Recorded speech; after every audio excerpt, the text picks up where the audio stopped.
Students, how are you. आज मैं आपसे पहले बात करना चाहूँगी, जैसे अपने जो भी टॉपिक चल रहे हैं या जो भी लेसन अपने चल रहे हैं, आप उनको एक तो कंटिन्यू उनको रिवाइज कीजिए। सबसे मेन एम होना चाहिए आपका पढ़ना एक अलग बात है और लर्न होना एक अलग बात है। अभी क्या करते हैं बच्चे, अभी उसको देखते रहते हैं या पढ़ते रहते हैं, रीड करते रहते हैं, पर अभी से अगर आपने लेक्चर्स को अच्छे से एक्सप्लेन किया है, अच्छे से समझा और उसके खुद के नोट्स बनाए।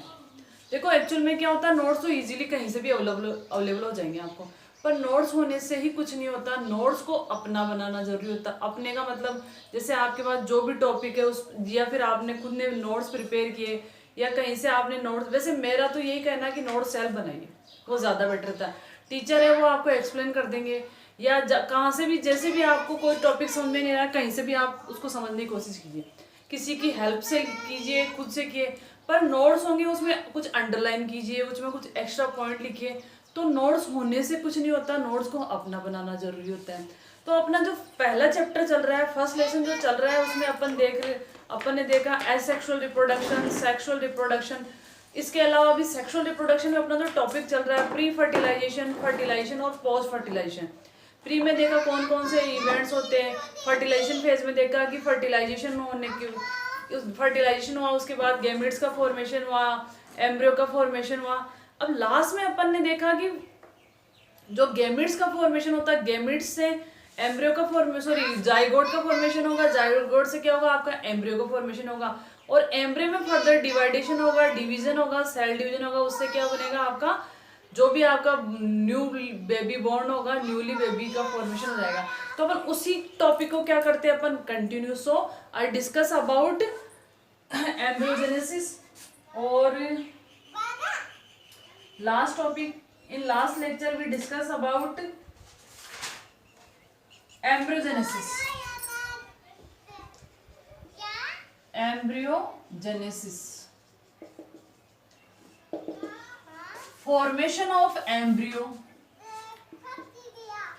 formation of embryo or develop of embryo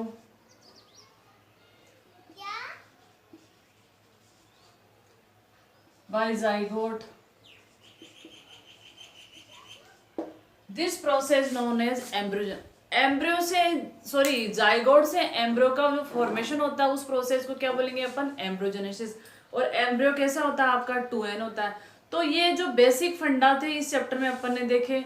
इसके अलावा जो फ्रूटिंग प्लांट है, या ये कह सकते हैं जो सीड वाले प्लांट है, उनमें एम्ब्रियो का फॉर्मेशन से क्या प्रॉफिट है, क्या लॉस है, वो अपन देखते हैं। तो एक हेडिंग डाल देते हैं अपन यहाँ पे, in flowering plant. Flowering plant में क्या होता है,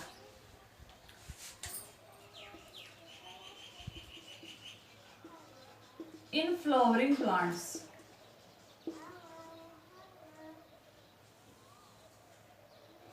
फ्लावरिंग प्लांट्स में एम्ब्रियोजेनेसिस का क्या इंपॉर्टेंट रोल है। सपोज आपके पास मैंगो ट्री है, ठीक है। अब मैंगो ट्री से आपने मैंगो लिए और उनको क्या किया, आपने डिस्पर्स कर दिया। देखो एक इंपॉर्टेंट चीज यहाँ है कि अगर मैंगो ट्री मैंगो दे रहा है, उसके पीछे साइंटिफिक लॉजिक है। अब मैंगो का क्या किया, अपन ने डिस्ट्रीब्यूशन किया, इसकी वजह से उसकी स्पीसीज क्या होगी, one place to another place क्या हो जाएगी, आपकी रिप्लेस हो जाएगी।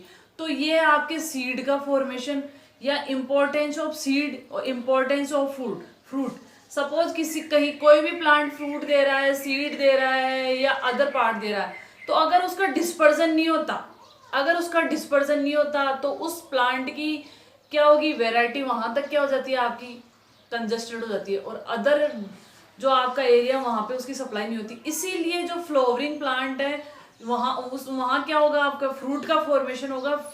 इसके अलावा सीड का फॉर्मेशन हुआ, क्योंकि सीड और फ्रूट को कैरी करना आपका इजी। जैसे आपके कश्मीर से एप्पल आता है, इंडिया के डिफरेंट पार्ट्स में क्या होती है, आपकी एप्पल्स की सप्लाई होती है।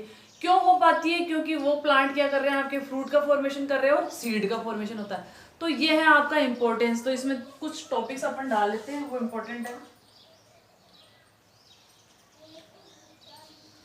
In flowering plant, ovary develop into, इसके अंदर एक इंपॉर्टेंट चीज डालोगे, ovary develop into fruit, ovules convert into या डेवलप इनटू सीड। जो फर्टिलाइज्ड ओवरी होती है, जो फर्टिलाइज्ड ओवरी होगी वो किस में कन्वर्ट हो जाएगी, आपके फ्रूट में, और जो ओव्यूल्स हो गए वो किस में कन्वर्ट हो जाएंगे, आपके सीड में। अब इसका सिग्निफिकेंस देखा कि इनको कैरी करना क्या हो गया, आपका इजी हो गया। इसीलिए जो फ्लावरिंग प्लांट है तो सीड और फ्रूट का क्या होता है, आपका इजीली ट्रांसफर होता है। तो ये आपका फर्स्ट चैप्टर कंप्लीट है। अब इसके जो एमसीक्यूज क्या बनेंगे इसमें से, इसके अलावा 1 मार्क्स वाले क्वेश्चन क्या होंगे, तो मतलब ये आपके प्रॉब्लम सॉल्विंग वाला लेक्चर है। तो अपन देखते हैं इस चैप्टर में से क्या क्या आपके क्वेश्चन पुटअप हो सकते हैं, तो वो अपन डिटेल से देख रहे हैं। इसके अलावा मैं आपको इंपॉर्टेंट पॉइंट्स लिखवा दूंगी और इंपॉर्टेंट जो डेफिनेशन वगैरह वो भी आपको लिखवा दूंगी। तो अपन देखते हैं इस चैप्टर में से, अपन ने स्टार्टिंग में एसेक्सुअल रिप्रोडक्शन में भी देखा था कि क्या क्या आपके क्वेश्चन पुटअप होते हैं। तो नेक्स्ट देखते हैं अपन इसमें क्या होगा।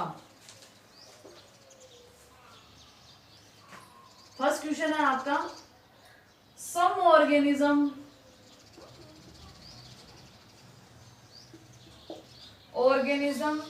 such as honeybee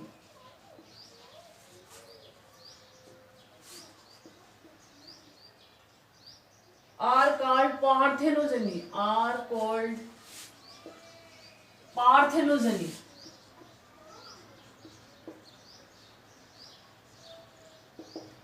कुछ ऑर्गेनिज्म है जिनमें पार्थेनोजेनी क्यों पॉसिबल है या क्यों होती है।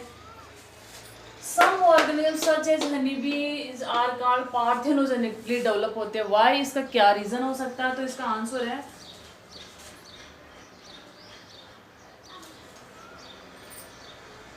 Male honeybee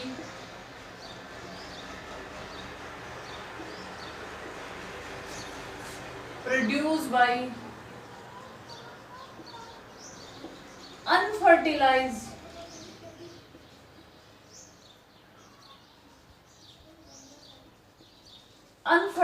egg. जो आपकी यहाँ देखो फीमेल में क्या होगा, फीमेल हनीबी का फॉर्मेशन होगा फर्टिलाइज एग से होगा, और जो मेल हनीबी होगा वो क्या होगा, अनफर्टिलाइज एग से उसका क्या हो जाएगा, फॉर्मेशन हो जाएगा। तो ये है आपके पार्थेनोजेनेसिस। अगला क्वेश्चन है व्हाट इज एम्ब्रियोजेनेसिस। अगला क्वेश्चन है एम्ब्रियोजेनेसिस। ये सिंपल सा एम्ब्रियोजेनेसिस क्या होगा, formation of embryo known as embryogenesis. अभी अपन ने लेटेस्ट देखा है। इसके अलावा और क्वेश्चन है name any 2 bisexual animals. Name any 2, earthworm है, सॉरी अर्थवॉर्म है आपके, बाइसेक्सुअल कौन हो जाएगा, अर्थवॉर्म हो जाएगा। इसके अलावा आपका है टैपवर्म है। Right name of pre fertilization post fertilization event. Pre fertilization और पोस्ट फर्टिलाइजेशन में कौन कौन से इवेंट्स होंगे, ये इंपॉर्टेंट है। तो प्री फर्टिलाइजेशन में क्या हो जाएगा आपका, gametogenesis, transfer of gametes, gametogenesis और ट्रांसफर ऑफ गैमेट्स। और पोस्ट फर्टिलाइजेशन में क्या हो जाएगा, फॉर्मेशन ऑफ जाइगोट और एम्ब्रियोजेनेसिस। ये क्वेश्चन आप इजीली कर सकते हो। What are drones, it is important question. What are drones. Drone जो अभी आपके चल रहा है वो वाला ड्रोन्स नहीं है ये।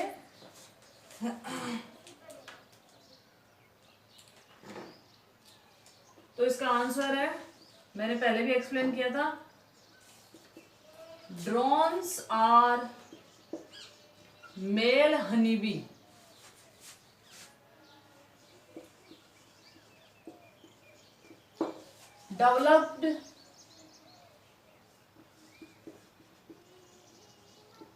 developed by unfertilized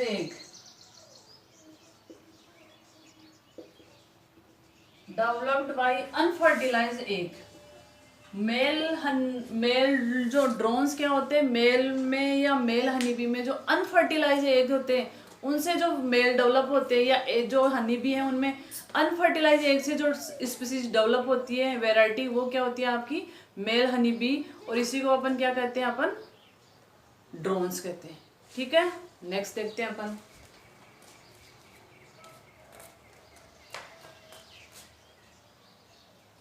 पार्थेनोजेनेसिस को आप डिफाइन कर ही सकते हो।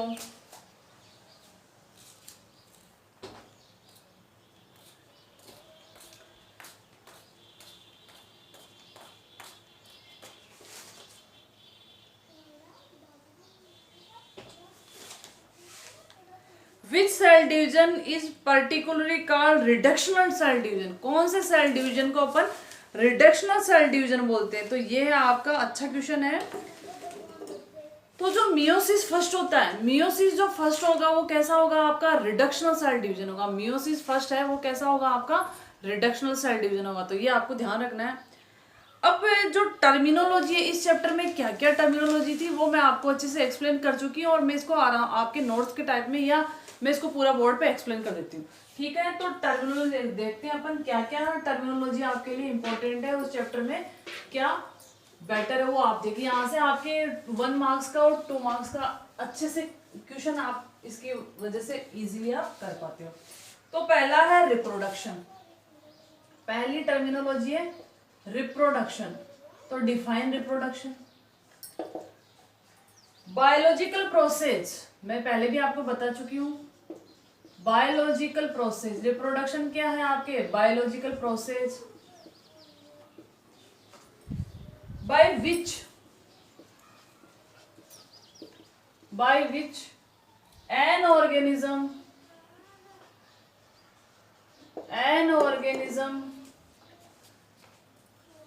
give rise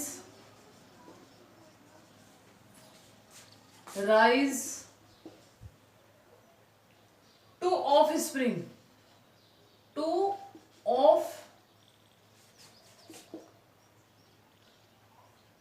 springs similar to itself।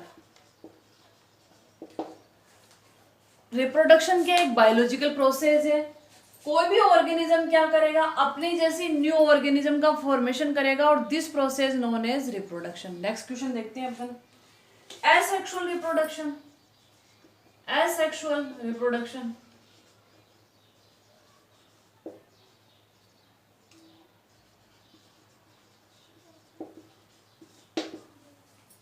offspring produced by a single parent।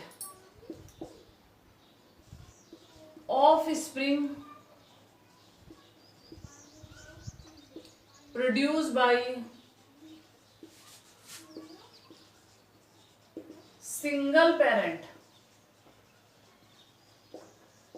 Offspring produce by single parent, मतलब या तो मेल पार्ट होगा या फीमेल पार्ट होगा। अगर प्लांट की बात करें तो रूट, शूट और लीफ हो सकता है। तो अगर ऑफस्प्रिंग का फॉर्मेशन किसी सिंगल पार्ट से हो रहा तो this process is known as asexual reproduction. अगला है आपका sexual reproduction. It is reproductive process. It is reproductive process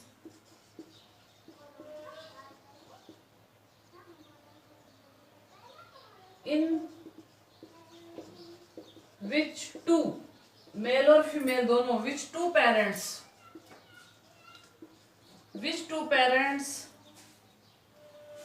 of opposite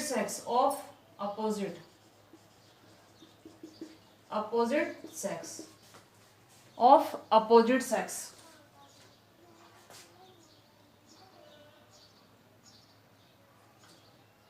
participation या participate and fusion।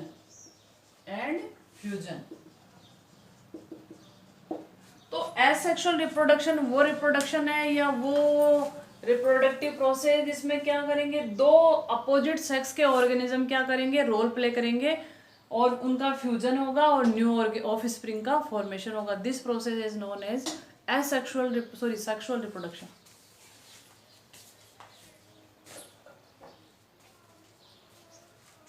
बिटुड़ी क्या रे? मर जाएगी, पानी में डूब जाएगी।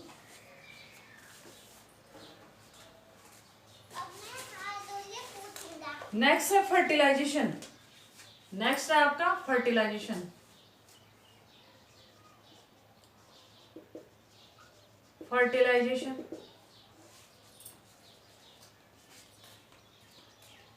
Also called syngamy.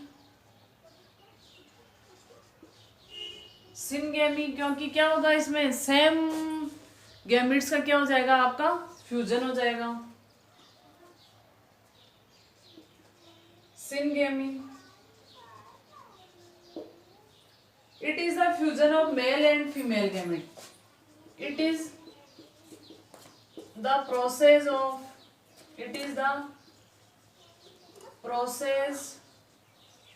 fusion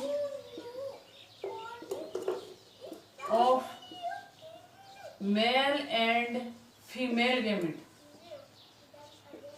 तो आपका फर्टिलाइजेशन क्या होता है, आपकी सिनगेमी होती है, और वो प्रोसेस जिसमें मेल और फीमेल गैमेट्स का क्या होगा, आपका फ्यूजन होगा। This process is known as fertilization. Next देखते हैं और क्या आपके क्वेश्चन पुट हो सकता है इसमें। यहाँ से रिप्रोडक्शन आपको देख लिया आप लोगों ने, तो नेक्स्ट देखते हैं एम्ब्रियोजेनेसिस। ये तो इजी है। डेवलपमेंट ऑफ एम्ब्रियो या जाइगोट से एम्ब्रियो के फॉर्मेशन का प्रोसेस को क्या बोलेंगे अपन, एम्ब्रियोजेनेसिस। नेक्स्ट देखते हैं अपन पार्थेनोजेनेसिस। ये इंपॉर्टेंट है, पार्थेनोजेनेसिस।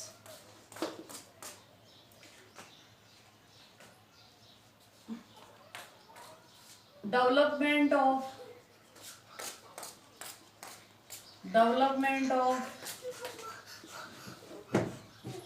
New offspring. तो पापा डांटेंगे। Development of new offspring. पापा डांटेंगे। New offspring without fertilisation.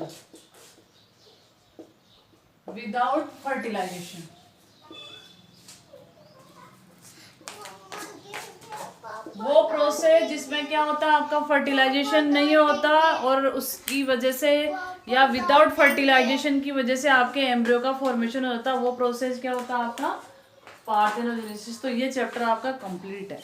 इससे रिलेटेड कोई भी प्रॉब्लम हो तो आप कमेंट्स कीजिए, लाइक कीजिए, शेयर कीजिए, या आप कमेंट से पूछ सकते हो। अब इस चैप्टर में तो जो आपके एनसीईआरटी में जो क्वेश्चंस दे रखे हैं, मैं उनको एक बार एक्सप्लेन कर देती हूँ। फर्स्ट क्वेश्चन है, why is reproduction essential for organism.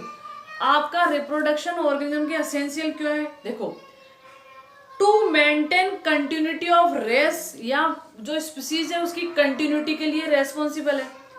Asexual reproduction से क्या, आपको जो भी आपकी स्पीसीज है या जो भी वेराइटी अगर आपको कम टाइम में चाहिए तो आप एसेक्सुअल रिप्रोडक्शन करवा सकते हो। इसके अलावा इनहेरिटेंस को मेंटेन करता है। तो रिप्रोडक्शन की नेसेसिटी इसलिए ताकि स्पीसीज की क्या करे, कंटिन्यूटी रहे। एसेक्सुअल रिप्रोडक्शन से आप इजीली वे कम टाइमिंग में आप क्या करो, न्यू प्लांट या ऑर्गेनिज्म का फॉर्मेशन कर सको। इसके अलावा ये जेनेटिक मटेरियल और इनहेरिटेंस को क्या करेगा, आपका मेंटेन करेगा। Which is better mode of reproduction, sexual हो या एसेक्सुअल, कौन सा बेटर मोड है।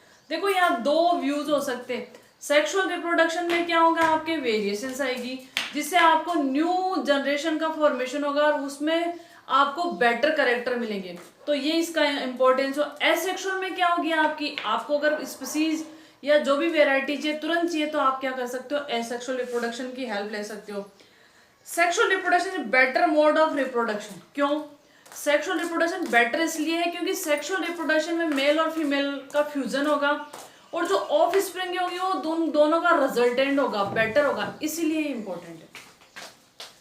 Why is the offspring formed by asexual reproduction? Asexual reproduction की जो asexual reproduction का जो प्रोडक्ट होता है उसको क्लोन क्यों बोलते हैं, क्योंकि ये क्या होते हैं, मॉर्फोलॉजिकली और जेनेटिकली क्या होंगे, आपके इक्वल होंगे। फर्स्ट लेक्चर में अपनी इस बात पे डिस्कस हो चुके हैं। इसके अलावा कुछ क्वेश्चंस और है।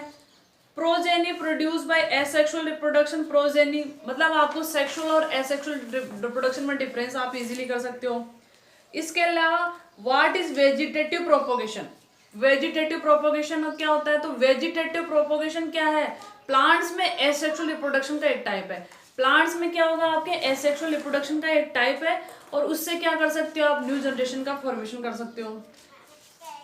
जुवेलाइन फेज क्या होती है, रिप्रोडक्टिव फेज से जो फर्स्ट, जैसे किसी न्यू ऑफस्प्रिंग का फॉर्मेशन हुआ और वो रिप्रोड्यूस, या कह सकते हैं उसमें प्यूबर्टी नहीं आई, उससे पहले की जो फेज होती है वो जुवेलाइन फेज होगी। रिप्रोडक्टिव फेज हुई, रिप्रोडक्टिव फेज का मीन होता है कि सेक्सुअल क्या आ गई आपके, मेच्योरिटी आ गई। Higher organism have restored to sexual reproduction, higher organism में क्या होता है, सेक्सुअल रिप्रोडक्शन होता है। उस ये अच्छा क्वेश्चन है। इसका फायदा क्या होगा, इसका इंपॉर्टेंस क्या होगा, वेरिएशंस होगी, वेरिएशंस होगी, जीन पूल आपका क्या रहेगा, आपका कंटिन्यूटी रहेगा। विटुलिटी पावर, विचुलिटी पावर क्या होगा उसका, एक्सटेंड रहेगा। तो ये आपके सेक्सुअल रिप्रोडक्शन। हाँ, यहाँ से एक अच्छा क्वेश्चन है वो मैं आपको बता देती हूँ, जिसमें बच्चे मोस्टली कंफ्यूजन होते हैं, तो ये देख लीजिए आप।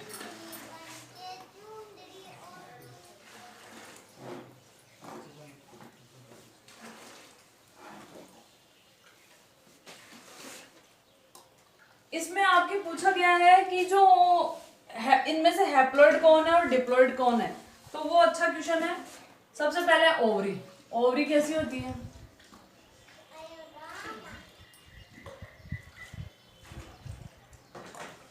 ओवरी कैसी होती है आपके 2n, एंथर कैसे होंगे आपके 2n, एंथर कैसे होंगे आपके 2n। इसके अलावा एग और pollen, egg and pollen, pollen कैसे होंगे आपके एन होंगे।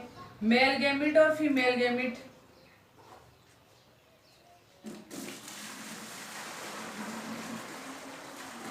मेल गैमिट, फीमेल गैमिट, ये कैसे होंगे आपके एन होंगे। इसके अलावा है आपके जाइगोट, जाइगोट कैसा होता है आपका 2n होता है, जाइगोट कैसा होगा आपका 2n होगा।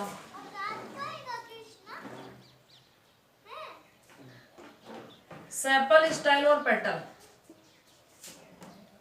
सेपल, स्टाइल और पेटल, ये क्या होंगे आपके 2n होंगे। ठीक है, तो ये क्वेश्चन भी आपके 1 मार्क्स का क्वेश्चन आता है, एमसीक्यूज में आता है। ठीक है, थैंक यू, धन्यवाद।